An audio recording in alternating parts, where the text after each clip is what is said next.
What if I told you that before you ever say a word, before you even smile, babies and animals already know something about you? Have you ever noticed how a baby stops crying when you hold them? Or how a dog that ignores everyone suddenly sits beside you and just stares? That's not random. Babies and animals don't read your job title, your clothes, or your confidence. They read something deeper. They sense emotional safety. They sense calm. They sense truth. Carl Jung believed that the unconscious mind speaks louder than words, and some people carry a presence that feels grounded, warm, and real.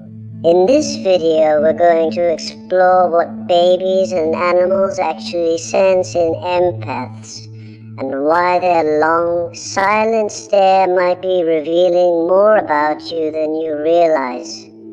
Stay with me until the end, because one of these signs might completely change how you see yourself.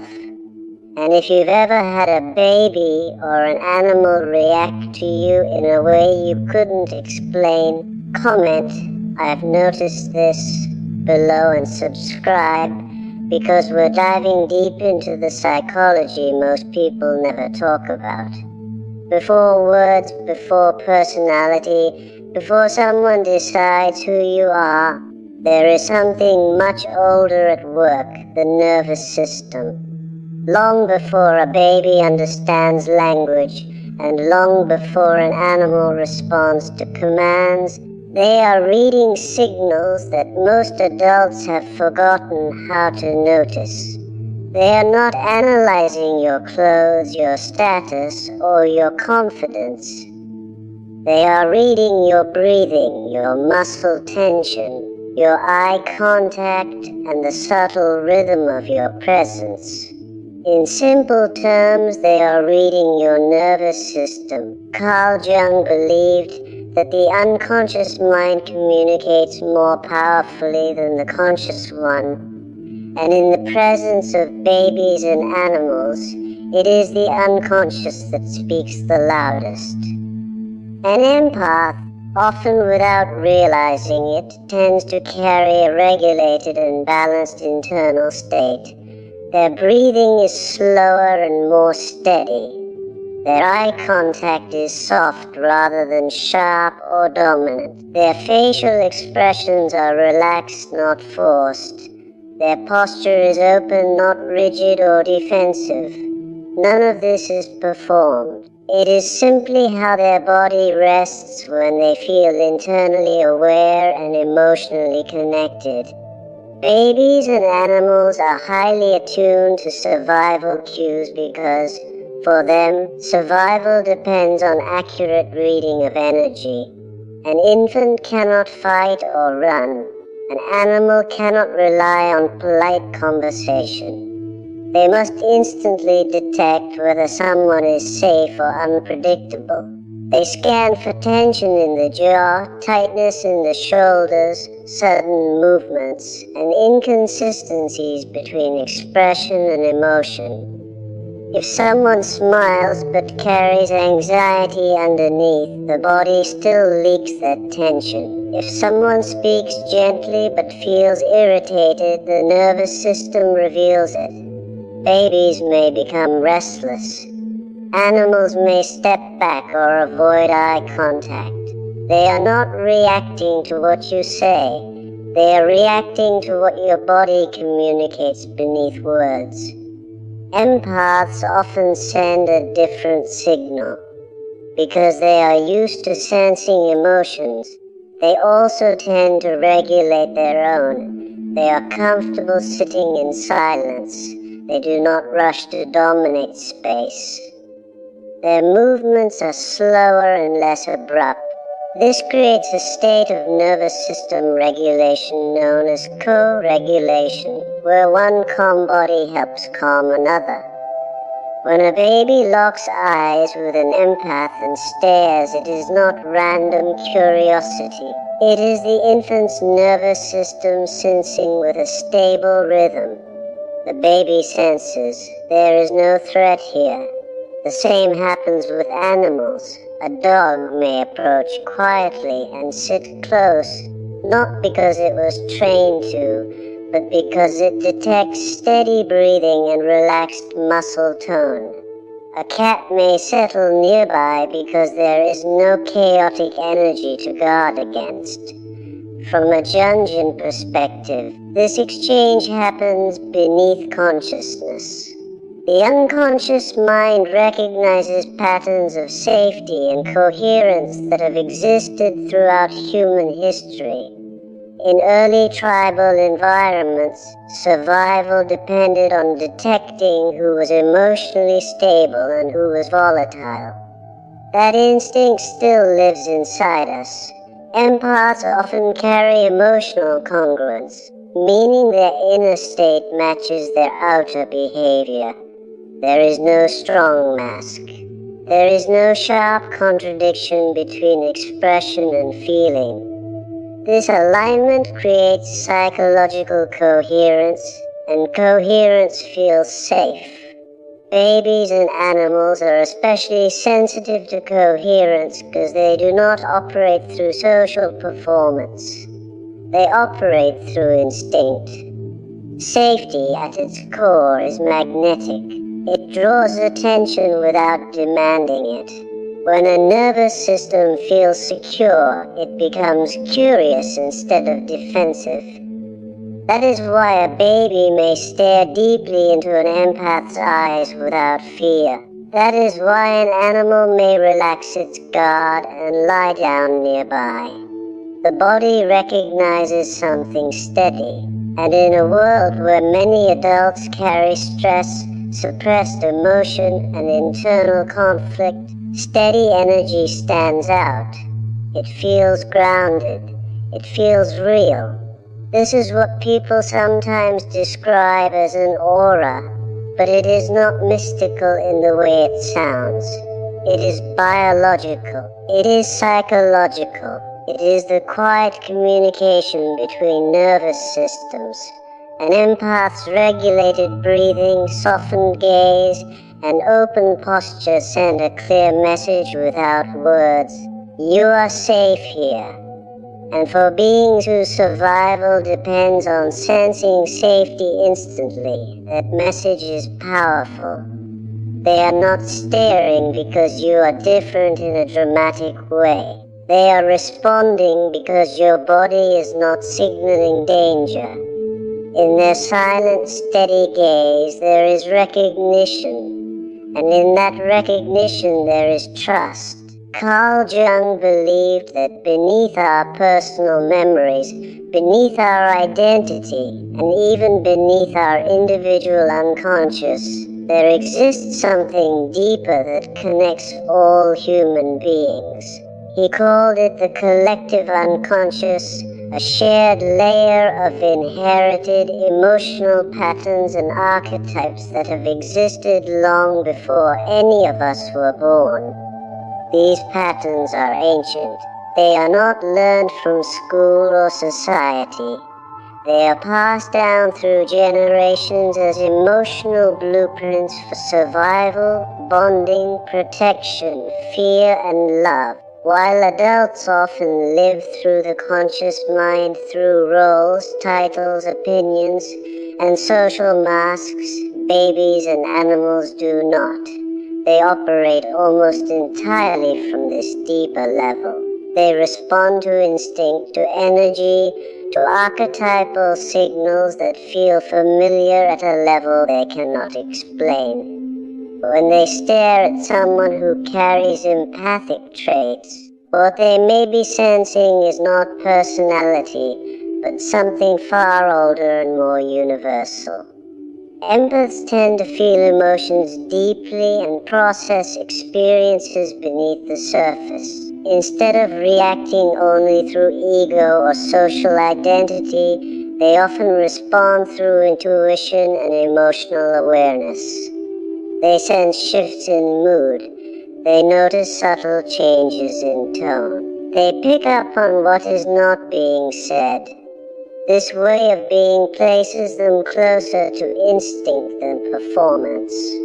Jung would argue that such individuals are more connected to the unconscious layers of the psyche. They are less dominated by the persona, the social mask we wear to function in society, and more aligned with authentic emotional states. Because of this alignment, they may unconsciously emit archetypal signals that are universally recognized. Jung described archetypes as universal roles embedded within the collective unconscious. Among them are figures like the caregiver, the healer, and the protector. These are not job titles, they are emotional patterns. The caregiver represents safety, nurturing, and warmth. The healer represents restoration, calm, and emotional repair.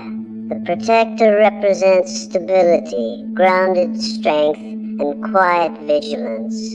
When an empath enters a room, they may not announce themselves in a loud or dominant way, but their presence can carry elements of these archetypes.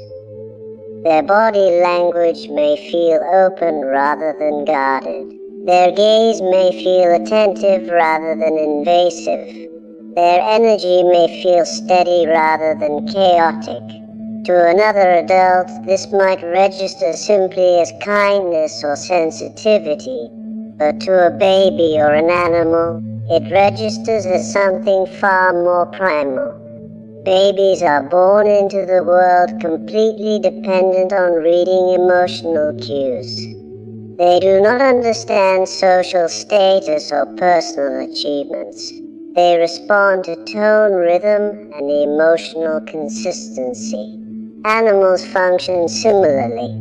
Their survival has always depended on recognizing who is safe and who is unpredictable. When they look at someone who embodies the archetype of the caregiver or protector, they are not thinking in words.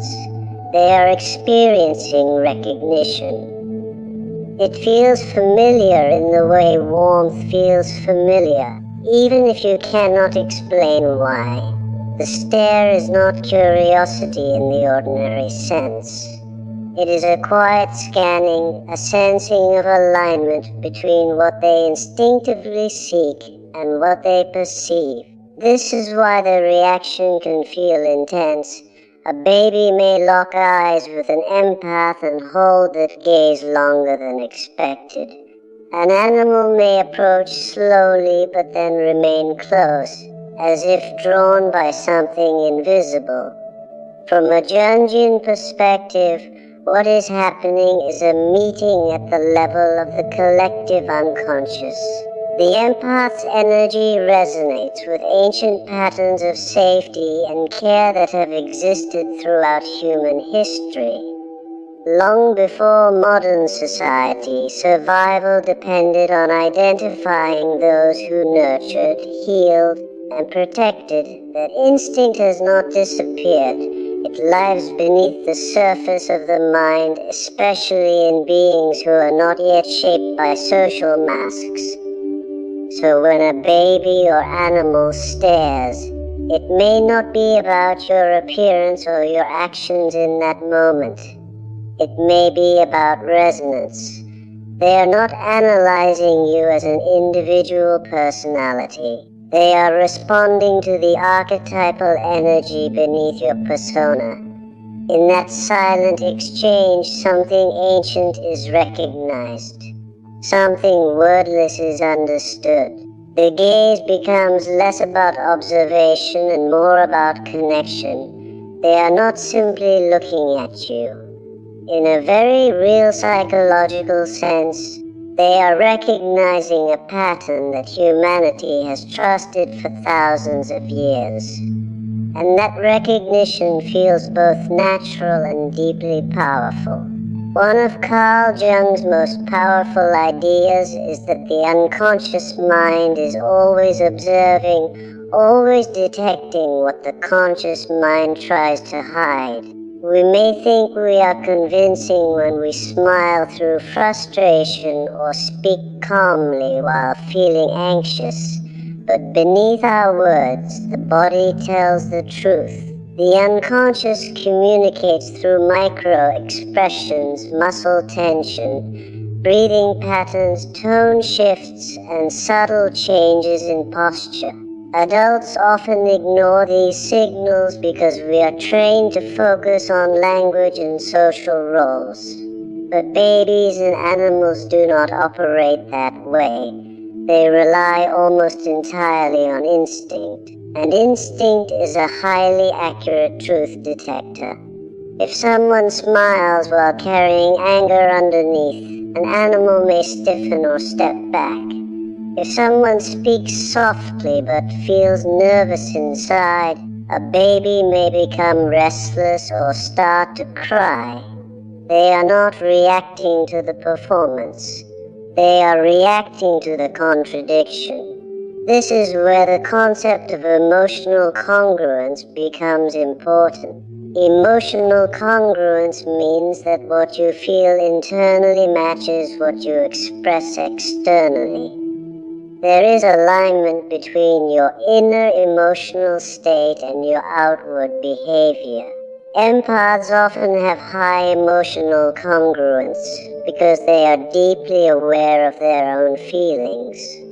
Instead of suppressing emotions or pretending they do not exist, they tend to process them. They acknowledge when they are upset. They allow themselves to feel sadness without masking it as indifference. They express joy without holding back out of fear of judgment. This alignment creates psychological coherence, a state where the nervous system is not divided against itself. When someone lacks congruence, there is internal conflict. The mind says one thing, the body feels another. This creates subtle tension. The jaw tightens slightly. The smile becomes strained. The voice sounds just a little forced. Most adults might overlook these details, but babies and animals do not. Their survival depends on reading authenticity. For them, inconsistency can signal unpredictability, and unpredictability can mean danger. So when they sense contradiction, even if it is small, they react. A dog may hesitate before approaching. A cat may observe from a distance. A baby may search your face longer as if trying to understand what feels off. Empaths, however, often present a different experience. Because their inner and outer states are more aligned, their presence feels steady. If they are calm, their body reflects calmness. If they are concerned, their tone matches genuine care rather than forced politeness. This consistency creates coherence. Coherence feels stable and stability feels safe. To a being that relies on instinct, congruence equals trust. There is no hidden tension to decode, no mixed signals to interpret. What you see is what you get. Jung believed that much of human behavior is influenced by unconscious material, including repressed emotions and unresolved conflicts. When these remain unexamined, they leak out in subtle ways. A person may consciously try to appear kind while unconsciously carrying resentment. They may attempt to project confidence while internally feeling insecure. This split creates energetic noise. It may not be visible in obvious ways, but it can be felt. Babies and animals are especially sensitive to this noise because they are not distracted by social expectations. They are fully present in the moment, reading cues as they arise. When a baby locks eyes with someone who is emotionally congruent, the gaze often becomes steady and calm. There is no confusion in what they are sensing. The emotional signal is clear. When an animal approaches an empath and relaxes, it is responding to the absence of contradiction. The body in front of them feels predictable. The emotional tone feels honest. This does not mean empaths are perfect or never experience negative emotions. It means they are less likely to mask those emotions in a way that creates internal division. Their authenticity reduces tension in their nervous system, and that reduction is noticeable. In a world where many people wear social masks to survive, emotional congruence stands out. It is quiet but powerful. It does not demand attention, yet it draws trust naturally. Babies and animals may not understand the word authenticity, but they understand its feeling. They sense when someone is aligned within themselves. And when they sense that alignment, their response is simple and instinctive. They look, they stay, they relax. Because at the deepest level, coherence feels like safety, and safety is something every living being is wired to seek. Modern neuroscience gives us a fascinating layer of understanding that supports much of what Jung suggested about unconscious connection. Researchers discovered something called mirror neurons, a system in the brain that activates not only when we perform an action or feel an emotion, but also when we observe someone else performing that action or feeling that emotion.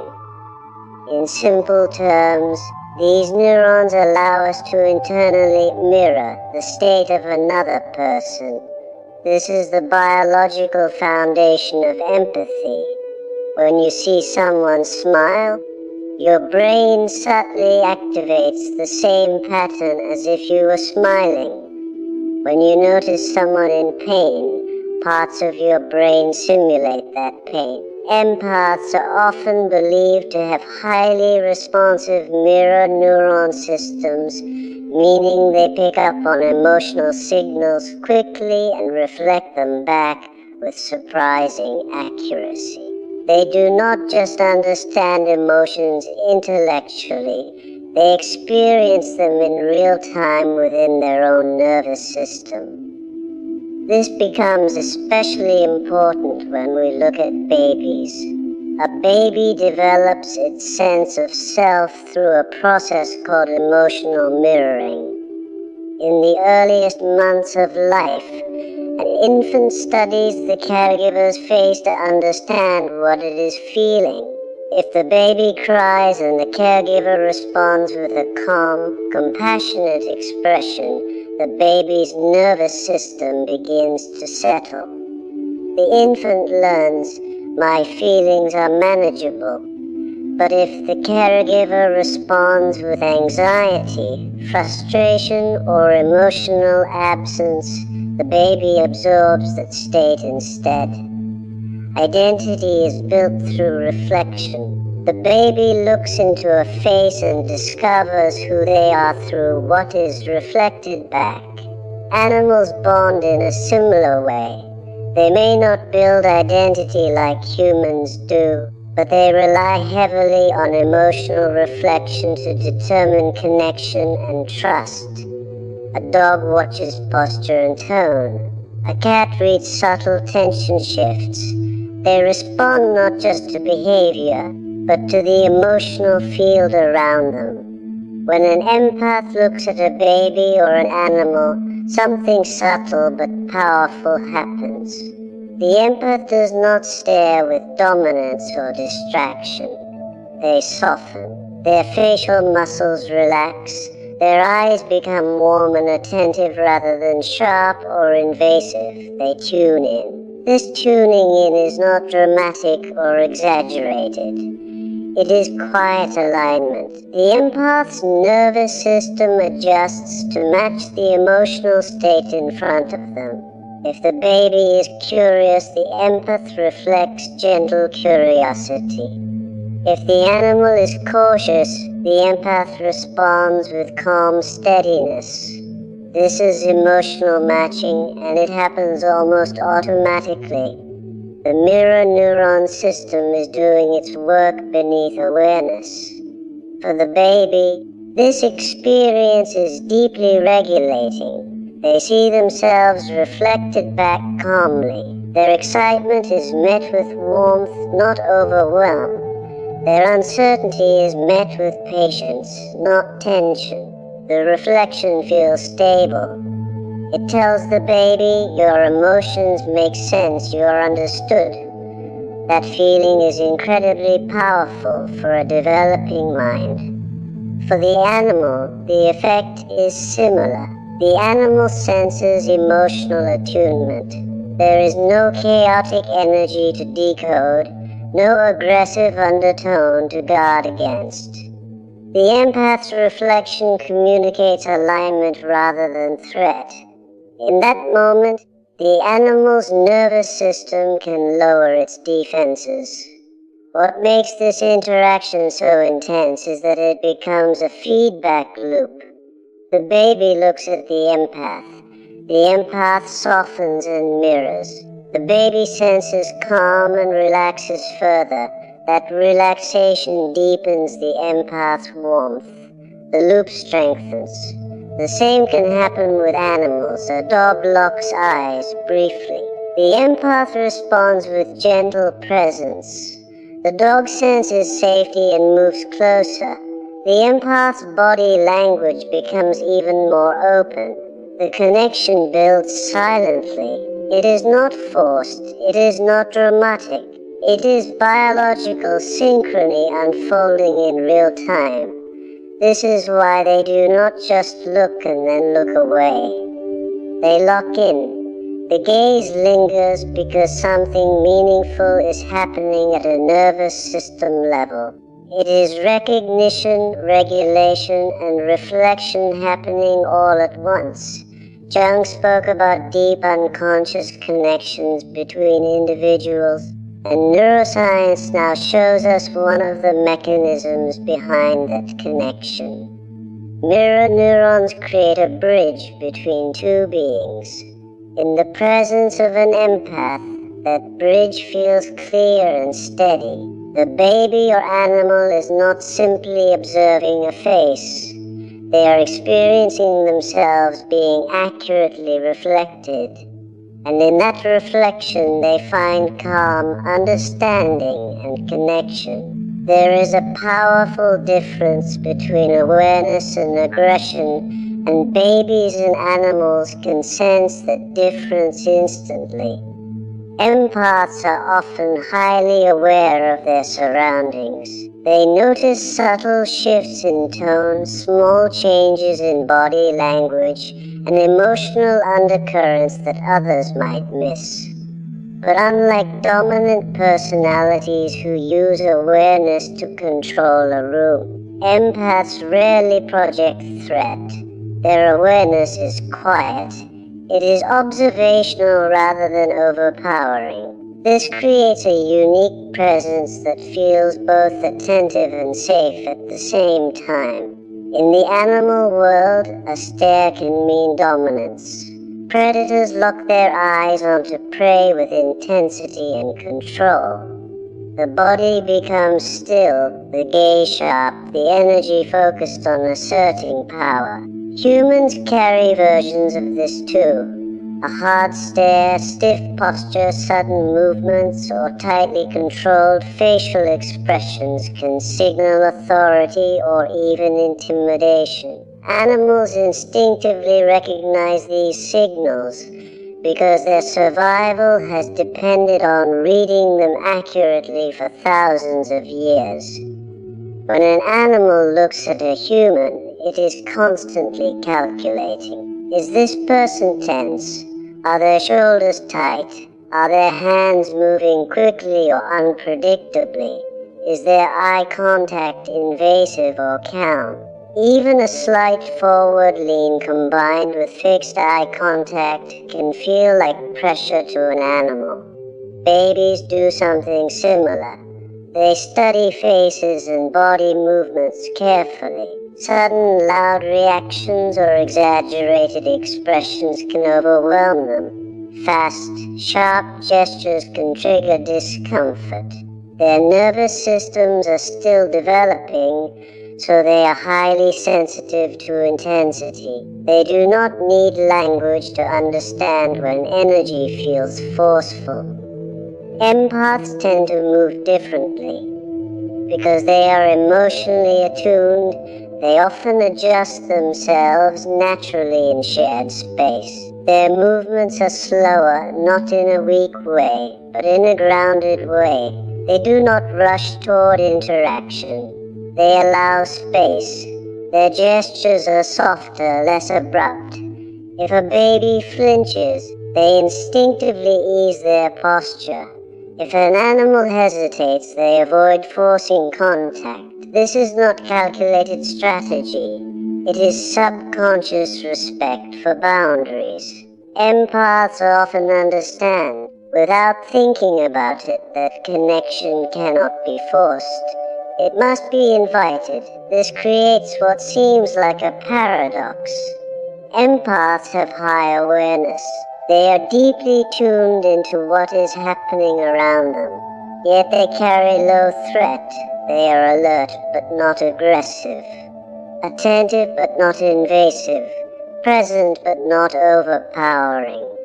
For animals and babies, this combination is rare and magnetic. High awareness means the empath notices small cues and responds appropriately. Low threat means there is no pressure attached to that awareness. The result is a space where another being can relax while still feeling seen. In contrast, someone who is unaware may accidentally move too quickly or invade personal space without realizing it. Someone who is dominant may stare too intensely or react too strongly. Both can create subtle stress in a baby or animal.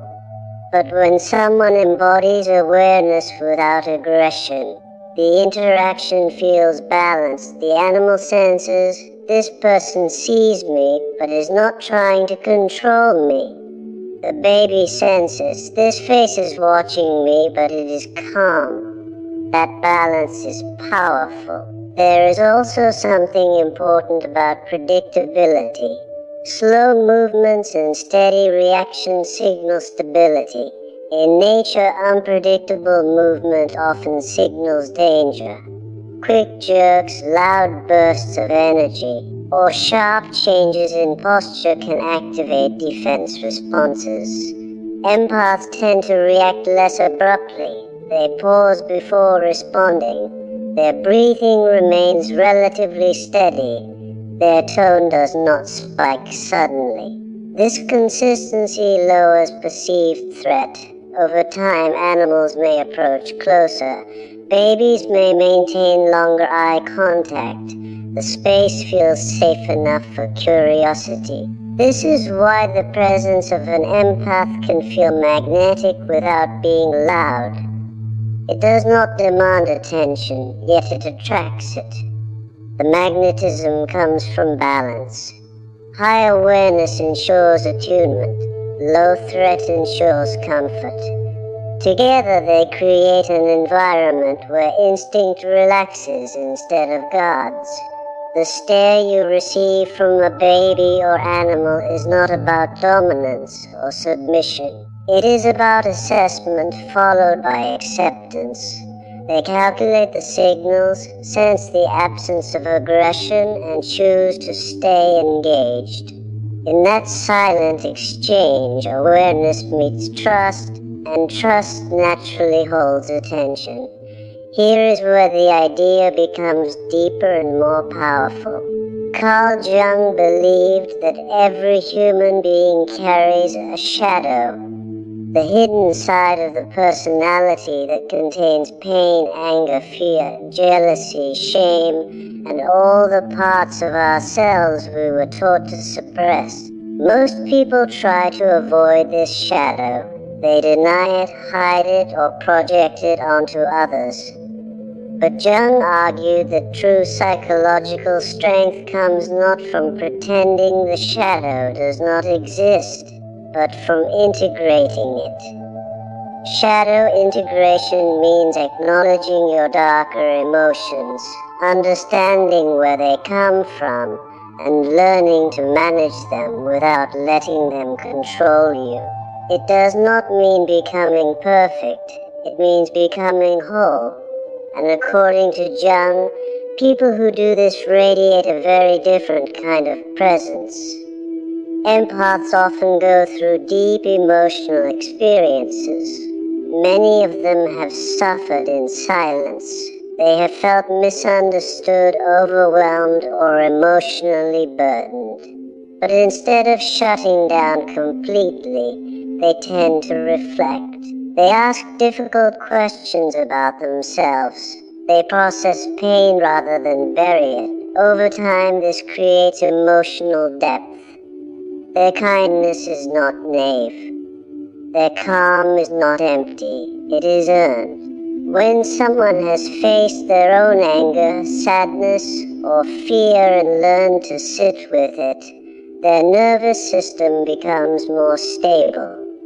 They are less reactive because they are not afraid of their own emotions. Unresolved people often leak chaos without realizing it. If someone has suppressed anger, it slips out in small, sharp comments or sudden mood shifts. If someone has buried fear, it shows up as control or tension. Even when they try to appear calm, there is an undercurrent of instability.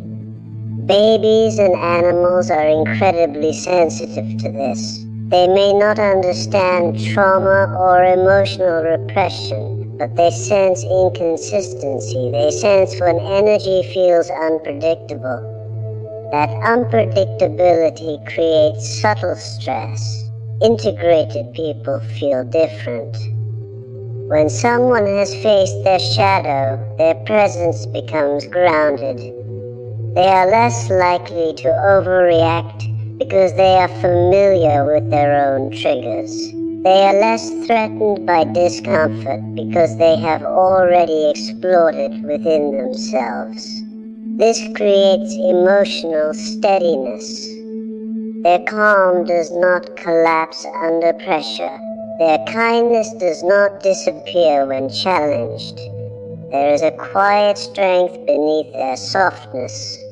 Babies and animals are often drawn to this kind of stability, not because it is flashy or dramatic, but because it feels solid. A baby whose nervous system is still forming looks for consistency. An animal whose survival depends on accurate instinct looks for predictability. When they stare at someone who has integrated their shadow, they may be sensing depth rather than just gentleness. There is something anchored there, something balanced. The stare might not be about softness alone. Softness can sometimes come from avoidance or fragility. Depth, however, comes from experience. When you have known pain and worked through it, your body carries that knowledge. Your eyes hold it. Your posture reflects it. There is less inner conflict pulling you in different directions. Jung believed that integrating the shadow brings a person closer to wholeness, and wholeness feels powerful in a quiet way. It is not loud dominance. It is not forced charisma.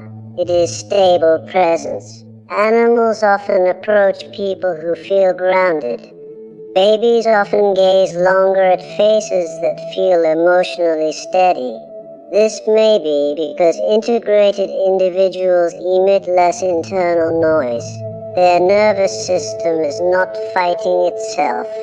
There is no strong split between who they pretend to be and who they truly are. That unity creates a calm field around them, and living beings who rely on instinct feel it immediately.